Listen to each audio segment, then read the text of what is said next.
আজি আমি এটি সজাতি দল আৰু আমি স্থানীয় যুৱকসকলৰ লগত 2 নম্বৰ মোলা গাঁৱলৈ আহিছিলোঁ আৰু আমি আজি আহি বহুত কথাবোৰ অনুভৱ কৰিবলৈ বাধ্য হৈছে। আচলতে যে যোৱা 10 বছৰ ধৰি স্থানীয় বিধায়কে কিখিনি কাম কৰিছে যদি আপোনালোকে চাবলৈ বিচাৰে বা যিসকলে ইয়াত সদায় তেওঁলোকৰ ফটা ঢোলখন বজাই ফুৰি আছে তেওঁলোকে চাবলৈ বিচাৰে উন্নয়ন কৰা কামবোৰৰ ৰূপৰেখা, তেতিয়াহ'লে তেখেতসকলক আমি প্ৰত্যাহ্বান জনাইছোঁ এবাৰ এই 2 নম্বৰ মোলা গাঁৱলৈ আহক। আপোনালোকে গম পাব যে আচলতে আজিৰ তাৰিখত এই 21st চেঞ্চুৰীটো জনতাই কেনেকৈ বাস কৰি আছে। আজি ল'ৰা ছোৱালীবোৰ স্কুললৈ কিমান বোকাৰ মাজেদি গৈ আছে। যদি এগৰাকী ৰোগীয়ে ৰাতি যদি মেডিকেল যাবলগীয়া হয় তেওঁলোকৰ কাৰণে কিমান ডাঙৰ যন্ত্ৰণা। এই গোটেই কথাবোৰ আজি আমি ইয়াত আহি বুজি পাইছোঁ। আৰু এই এজাক বৰষুণ 2 দিন ধৰি ইয়াত বৰষুণ দিছে, তাৰ পাছতো ইয়াত কৃত্ৰিম বানপানী।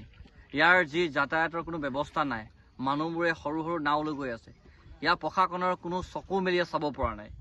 স্থানীয় বিধায়ক, তেওঁলোকৰ আমলা বিষয়া, তেওঁলোকৰ যিখিনি মানুহবোৰ আছে তেওঁলোকে আজি মগ্ন কুম্ভকৰ্ণৰ নিন্দত। গতিকে আমি কৈছোঁ যে অনাগত দিনত ইয়াৰ ৰাইজক সঠিক প্ৰত্যুত্তৰ দিবই। অনাগত দিনত ৰাজনৈতিকভাৱে এই ৰাইজক আমি সজাগ আৰু সচেতন কৰিছোঁ আৰু একে সময়তে আমি এই ৰাইজক লৈ আমি এই যে উন্নয়নৰ নামত দুৰ্নীতি কৰি ফুৰা ভ্ৰষ্টাচাৰী নেতাসকলৰ বিৰুদ্ধে আমি অনাগত দিনত এক উচিত প্ৰত্যুত্তৰ দিবৰ কাৰণে জনতাক আমি সাজু কৰা বিচাৰিছোঁ।